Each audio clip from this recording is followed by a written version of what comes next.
अस्सलाम वालेकुम। CS601 module 54 से 60 तक पढ़ना है इस वीडियो में। अच्छा, हमने पहले भी देखा था कि हमारा जो डाटा है वो दो फॉर्म्स में हो सकता है, या तो एनालॉग होगा या फिर डिजिटल होगा, और उस डाटा को ट्रांसमिट करने के लिए हम यूज़ करते हैं सिग्नल्स का।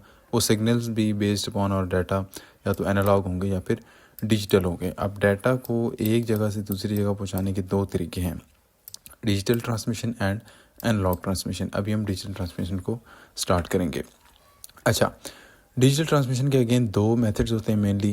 एक ये होता है कि हम अपने डिजिटल डाटा को डिजिटल सिग्नल में कन्वर्ट करते हैं, या ये होता है कि हम अपने एनालॉग डाटा को डिजिटल सिग्नल में कन्वर्ट करते हैं। तो मतलब जो चीज़ भेजी जा रही है वो क्या होगी, at the end of the day एक डिजिटल सिग्नल होगा। ओके, अभी हम डिजिटल टू डिजिटल कन्वर्जन को देखते हैं।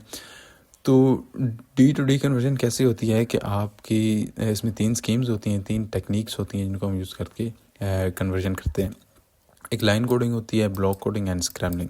ये तीनों टेक्निक्स हैं जिनमें लाइन कोडिंग जो है सबसे इंपॉर्टेंट है, क्योंकि ये हमने हमेशा यूज़ करनी ऑलवेज नीडेड है, ये हमने हमेशा यूज़ करनी है। ब्लॉक कोडिंग और स्क्रैम्बलिंग जो है वो इतनी ज़्यादा यूज़ नहीं होती। अब लाइन कोडिंग में जाने से पहले हमें दो जो है टर्मिनोलॉजीज़ क्लियर होनी चाहिए। एक है डाटा एलिमेंट और दूसरी है सिग्नल एलिमेंट। डाटा एलिमेंट क्या होता है, जो स्मॉलेस्ट पीस ऑफ इंफॉर्मेशन जो यूनिट होता है उसको रिप्रेजेंट करने के लिए वो डाटा एलिमेंट कहलाता है। जो डाटा का स्मॉलेस्ट जो यूनिट होता है उसको हम डाटा एलिमेंट बोलते हैं, जिसको हम यूजुअली बिट भी बोलते हैं। और सिग्नल एलिमेंट क्या होता है, जो शॉर्टेस्ट यूनिट यानी सबसे छोटा यूनिट है डिजिटल सिग्नल का, उसको हम एक सिग्नल एलिमेंट बोलते हैं।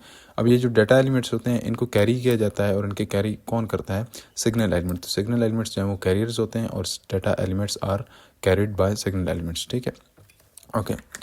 अब यहाँ पे हमारे पास ग्राफ है, और ये हमें दिखा रहा है कि कैसे एक सिग्नल एलिमेंट एक बिट को या मल्टीपल बिट्स को जो है कैरी करता है। तो यहाँ पे हमारे पास क्या है, हमारा डाटा है, डिजिटल फॉर्म है, ये 101, ये हमारा डिजिटल डाटा है। इसको हमने सिग्नल की फॉर्म में कुछ यूँ कन्वर्ट किया। तो यहाँ पे हम देख सकते हैं कि एक जो हॉरिजॉन्टल लाइन है ये एक वोल्टेज को रिप्रेजेंट करती है, एक सिग्नल एलिमेंट को रिप्रेजेंट करती है। तो आप देखेंगे एक डाटा एलिमेंट के नीचे, एक बिट के नीचे एक ही सिग्नल है। तो एक सिग्नल एलिमेंट कितनी बिट कैरी कर रहा है, एक बिट कैरी कर रहा है। यहाँ पे फिर एक और टर्मिनोलॉजी आती है जिसको हम बोलते हैं आर, और आर क्या होता है, number of data elements carried bye A signal element. ठीक है, एक सिग्नल एलिमेंट कितने बिट्स लेके जा रहा है, ये आर होता है। तो यहाँ पे फर्स्ट ग्राफ में ये आर हमारा क्या है, 1 है।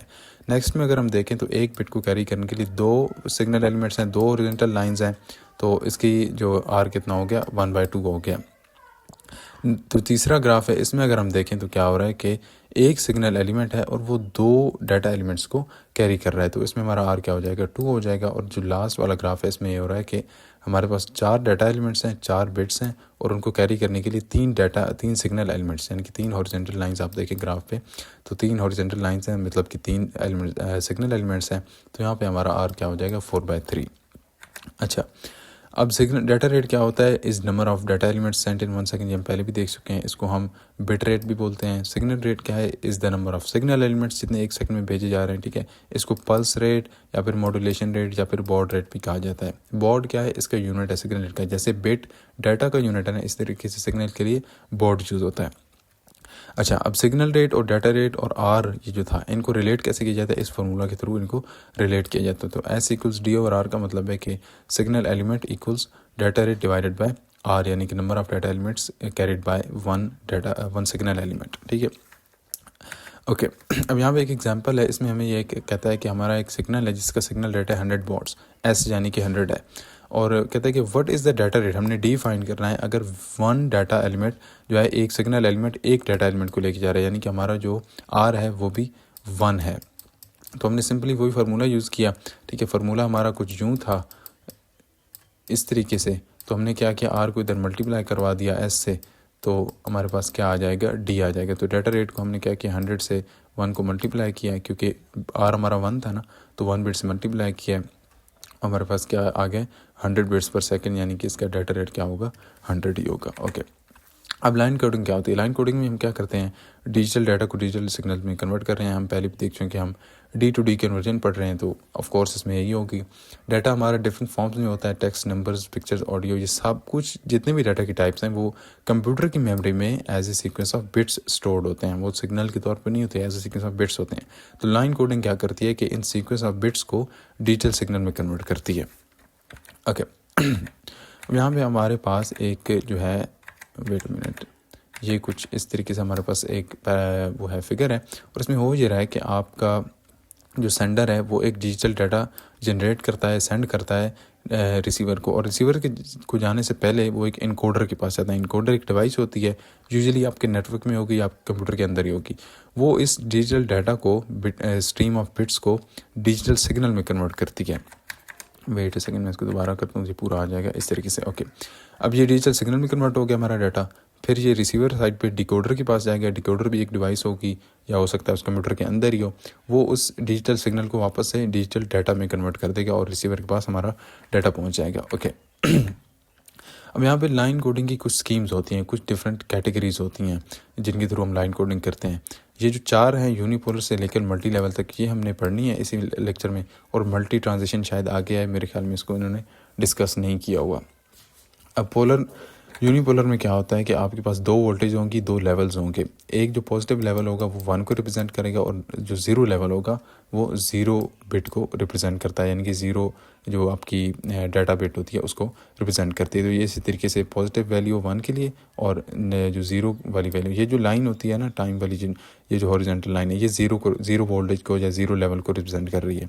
तो ये 0 वोल्टेज 0 को रिप्रेजेंट करती है, और कोई भी पॉजिटिव वोल्टेज, ये पॉजिटिव वैल्यू कोई फिक्स्ड वैल्यू होगी, 5 वोल्ट, 3.3 वोल्ट, इस तरीके से कोई होती हैं इनकी, तो ये क्या करती है 1 को रिप्रेजेंट करती है। इसी तरीके से हमारा ये सीक्वेंस चलता है। ओके, NRG का मतलब है नॉन रिटर्न टू ज़ीरो। ये अभी हम देखते हैं कि इसका क्या मतलब होता है, कैसे होता है। ओके, अब देन पोलर की 2 कैटेगरीज हैं बेस्ड अपॉन के हम एक में लेवल्स के वोल्टेज के लेवल को देख के हम डिटरमिन करते हैं कि हमारी अगली बिट कौन सी होगी, और एक में हम इन्वर्जन को देख के, इन्वर्जन का मतलब ये है कि जब सिग्नल पॉजिटिव से नेगेटिव में चेंज होता है। एल में लेवल वाले में कैसे होता है कि हमारे पास एक वोल्टेज होगी, वो एक मखसूस वोल्टेज 0 को रिप्रेजेंट करेगी, और एक और वोल्टेज होगी जो कि 1 को रिप्रेजेंट करेगी। यहाँ पे अगर हम देखें तो हमारी जो पॉजिटिव वोल्टेज है जो इस लाइन के ऊपर है वो पॉजिटिव है, तो वो 0 के लिए यूज़ हो रही है जितनी जगह भी 0 है, और जो नेगेटिव थी वो 1 को रिप्रेजेंट कर रही है, 1 के लिए यूज़ हो रही है। जो एनर्जी आई है इसमें यह होता है कि जिस पॉइंट पे हमारा सिग्नल पॉजिटिव से नेगेटिव में जाता है या फिर नेगेटिव से पॉजिटिव में जाता है, उसको हम बोल देते हैं कि ये यहाँ वहाँ पे 1 हुई। जिस पॉइंट पे इन्वर्जन हुई है सिर्फ, उससे नेक्स्ट अगर वो उसी तरीके से नेगेटिव सिग्नल चलता रहता है तो हम 0 कंसिडर करते हैं। फिर नेक्स्ट टाइम जब वो नेगेटिव से पॉजिटिव में जाएगा तो वहाँ पे 1 हो जाएगा, और जब तक सेम वो चलती रहेगी वोल्टेज तो 0 होगी। जैसे ही फ़ौरन इन्वर्ट होगी नेगेटिव में या पॉजिटिव में तो हमारा सिग्नल वहाँ पे 1 हो जाएगा। यहाँ पे अगर आप देखें तो 3 इन्वर्जन हुई हैं, इस पॉइंट पे तो ये 1 हो गया, देन इस पॉइंट पे तो ये 1 हो गया, इस पॉइंट पे देन अगेन ये 1 हो गया, और यहाँ पे फिर इन्वर्जन नहीं हुई, ये उसी वोल्टेज में चल रही थी, तो हमारे जो अगली बिट थी वो 0 होगी। ओके, अब पोलर स्कीम में एक और स्कीम होती है जो कि जिसको बोलते हैं आरजी, मतलब रिटर्न टू ज़ीरो। आरजी में ये होता है कि हमारा सिग्नल जो वोल्टेज हमारी वो आधे अपने रास्ते में 1/2 उसका क्या होता है कि 0, ये जो हॉरिजॉन्टल लाइन थी ना, ये टाइम वाली, ये वाली लाइन, इसमें सिग्नल आता है और फिर आगे चेंज होता है। अब यहाँ पे अगर हम देखें तो हमारा सिग्नल शुरू हुआ है नेगेटिव साइड से, ठीक है, तो आधा सिग्नल अभी हुआ था और वो कहाँ पे चला गया, 0 पे। ये 0 है, 0 वोल्टेज पे, 0 वोल्टेज समझ लें, 0 लेवल समझ लें, 0 पॉइंट जो भी है, तो 0 को, ठीक है। इसी तरीके से 1 के लिए क्या था कि पहला हाफ उसका पॉजिटिव था और सेकंड हाफ 0 था। 0 के लिए again first half negative, second half 0, फिर अगेन 0 के लिए first half negative, second half 0। 1 के लिए क्या होगा, फर्स्ट हाफ पॉजिटिव होगा, सेकंड हाफ, मतलब इसमें यह होता है कि एक सिग्नल का आधा हिस्सा या पॉजिटिव या नेगेटिव होगा और आधा हिस्सा 0 वोल्टेज पे होता है। ओके, अब पोलर की मज़ीद कुछ जो है वो टाइप्स हैं, एक मैनचेस्टर है और एक डिफरेंशियल मैनचेस्टर है। जो मैनचेस्टर है इसमें हम उसी तरीके से लेवल्स की बेस पे अपना बिट या डाटा डिटरमिन करते हैं, और जो डिफरेंशियल मैनचेस्टर है इसमें अगेन इन्वर्जन की बेस पे करते हैं। अब यहाँ पे अगर हम देखें तो हमारा सिग्नल कैसे हो रहा है कि यह रिटर्न टू 0 प्लस एनर्जी, मतलब इसमें रिटर्न टू 0 भी हो सकता है, सिग्नल आधे में वो हो जाए 0 में आ सकता है या फिर नहीं भी आ सकता, कुछ इस तरीके से समझ लें। तो यहाँ भी 0 को हमने कैसे रिप्रेजेंट किया, इसका फर्स्ट हाफ जो है पॉजिटिव था, सेकंड हाफ नेगेटिव था। 1 के लिए क्या किया है, फर्स्ट हाफ नेगेटिव था, सेकंड हाफ पॉजिटिव था। फिर 0 के लिए क्या किया, first half positive, second negative. फिर अगेन 0 के लिए first half negative, first half positive second negative. तो 1 के लिए क्या सीक्वेंस चल रही है कि पहला उसका आधा हिस्सा नेगेटिव होगा और अगला हिस्सा पॉजिटिव होगा, और 0 के लिए क्या सीक्वेंस चल रही है कि पहला हिस्सा उसका पॉजिटिव होगा और अगला हिस्सा नेगेटिव होगा। अब इसमें आई वाले में क्या होता है कि इन्वर्जन की बेस पे हम अगली बिट डिटरमिन करते हैं। अगर इन्वर्जन होती है, अगर सिग्नल पॉजिटिव से नेगेटिव में जाता है तो वहाँ पे हम 0 लिख देते हैं, मतलब उसको 0 कंसिडर करते हैं। और अगर इन्वर्जन नहीं होती, मतलब जो वोल्टेज है वो सेम चलती रहती है, तो फिर उसको हम 1 कंसिडर करते हैं। फॉर एग्जांपल यहाँ पे 0 से हमने शुरू किया था, यहाँ पे इस पॉइंट पे आके वोल्टेज जो है वो क्या बोलते हैं उसको कि यहाँ पे 0 थी, तो यहाँ पे इसने बेसिकली कहा है कि जब इन्वर्जन नहीं होगी तो हम नेक्स्ट बिट क्या कंसिडर करें कि 1। तो यहाँ पे इन्वर्जन नहीं हुई ना, ये पॉजिटिव चल रही थी तो पॉजिटिव ही चली है। इसी तरीके से फिर यहाँ पे आके नेगेटिव हुई, ये 1 को रिप्रेजेंट किया है इसने। अब यहाँ पे इस पॉइंट पे आके अगर ये ऐसी चलती रहती तो हम 1 कंसिडर करते हैं, लेकिन यहाँ पे चूँकि इन्वर्जन हो गई है, सिग्नल यहाँ पे नेगेटिव था, यहाँ पे जाके पॉजिटिव हो गया है, तो इसको हमने 0 बोलते हैं। यहाँ इस पॉइंट पे अगेन इन्वर्जन हुई है, फिर 0 बोल दिए। यहाँ पे इन्वर्जन नहीं हुई तो हमने 1 बोल दिया। इस तरीके से इन्वर्जन होगी तो 0 बिट होगी, और अगर इन्वर्जन नहीं हो रही तो फिर उसको हम नेक्स्ट बिट को 1 कंसिडर करेंगे। ओके, अब मज़ीद इसकी कुछ स्कीम्स होती हैं पोलर की, और वो कौन कौन सी होती हैं। एक होती है AMI अल्टरनेट मार्क इन्वर्जन, और दूसरी होती है सीरो टर्नरी। AMI में ये होता है कि 0 के लिए सिंपल 0 लेवल होता है, और 1 के लिए एक दफ़ा पॉजिटिव वोल्टेज होगी, एक दफ़ा नेगेटिव होगी इस सीक्वेंस में। और जो सीरो टर्नरी है इसमें यह है कि हम एक वोल्टेज से स्टार्ट करते हैं, वो 0 के लिए होगी, 1 के लिए 0 होगी। इसमें मतलब इसके उलट है, 1 के लिए 0 वोल्टेज होगी और 0 के लिए इस तरीके से अल्टरनेट वोल्टेजेस होंगी कि एक दफ़ा नेगेटिव होगी, एक दफ़ा पॉजिटिव होगी और एक दफ़ा नेगेटिव होगी। यहाँ पे फिर 0 के लिए पॉजिटिव, यहाँ पे जो है 0 जो वोल्टेज है ना, 0 वोल्टेज ये 1 के लिए, और पॉजिटिव या नेगेटिव वैल्यू अगर वोल्टेज की होगी तो वो 0 बिट को रिप्रेजेंट करेगी। ये थोड़ी सी कंफ्यूजिंग है, लेकिन आपने जिस चीज़ को क्लियर रखना है कि हम ये 0 हमारी डाटा बिट्स वाली हैं, और यहाँ पे ये जो 0 है, ये जो हॉरिजॉन्टल लाइन है ब्लैक कलर की सारी, ये 0 वोल्टेज को रिप्रेजेंट करती है।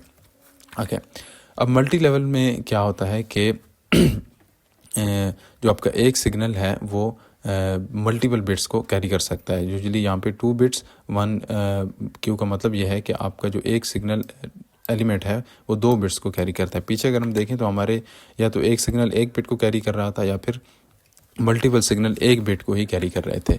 तो इसका मतलब है कि ये टेक्निक जिस पॉइंट पे हम यूज़ करेंगे, जिस भी डिवाइस के थ्रू जिसमें भी यूज़ करेंगे, उसमें हमारा डाटा रेट क्या हो जाएगा, डबल हो जाएगा।